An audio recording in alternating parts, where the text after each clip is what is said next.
Introducing the African Diaspora News Channel app, your gateway to stories that's overlooked by the corporate mainstream media. And we serve as the voice to the Truthful Black community. Again, we got Dr. Candace Matthews. A lot of these documents, looking at.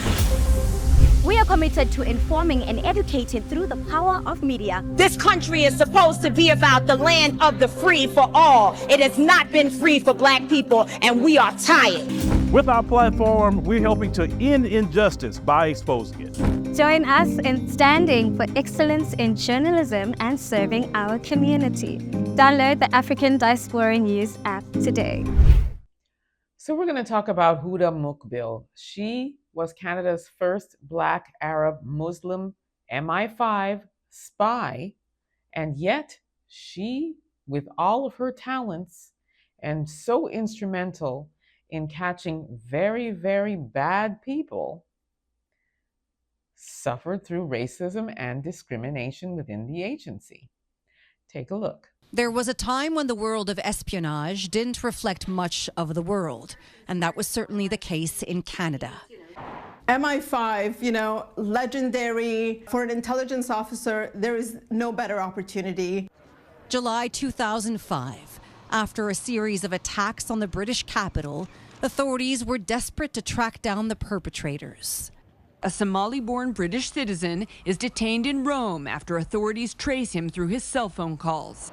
MI5 put out a call for an agent with specific language skills in Australia, New Zealand, the US, and Canada. Only one person fit the profile. Mukbil describes in a new book how within hours she was flown to London. Her work here ultimately helped secure convictions for which she was rewarded. A stark contrast to the discrimination she faced at CSIS, which she sued. The case was settled out of court. There were people within CSIS that felt that as a Muslim I didn't belong, that, that work of an intelligence officer and being a Muslim were antithetical. Mukbil, who's now left CSIS, is out of the shadows and on a very public mission. I saved lives. There's no greater example of why diversity is really essential to this kind of work. This sister is so talented, so intelligent. She speaks 6 languages. She speaks French, Arabic, English, Omoro, Amharic, Somali.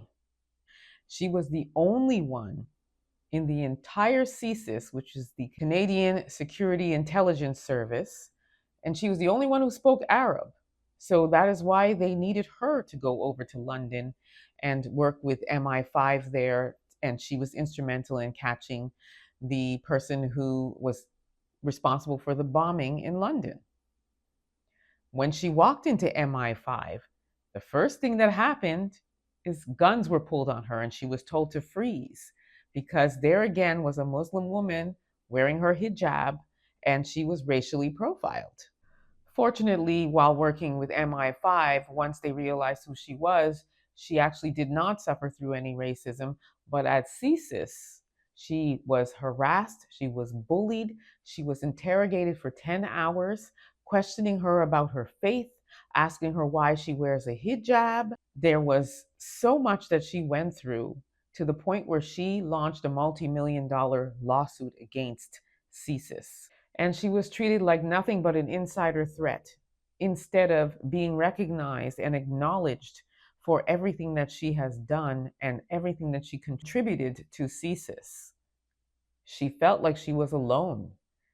And so she eventually left, and she has written a book called Agent of Change: My Life Fighting Terrorists and Spies and Institutional Racism. So this just goes to show, you're always Black first, no matter how talented you are, no matter what you offer, and no matter how instrumental you are to doing something that saved lives, many, many lives, and was able to catch the people responsible for lives lost.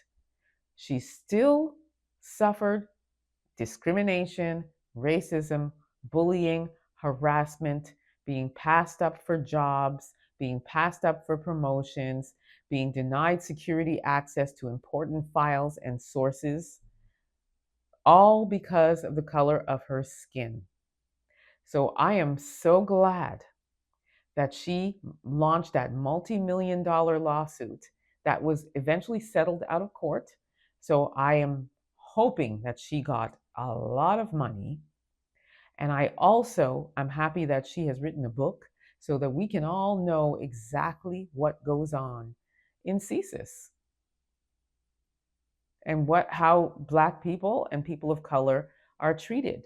There have been 5 more people that have come forward to share their stories of systemic racism within CSIS since she came forward, which is why I am such an advocate for exposing, because what it does is it emboldens other people to come forward. They feel stronger. They feel like they're not alone. And so they will come forward and report their stories as well.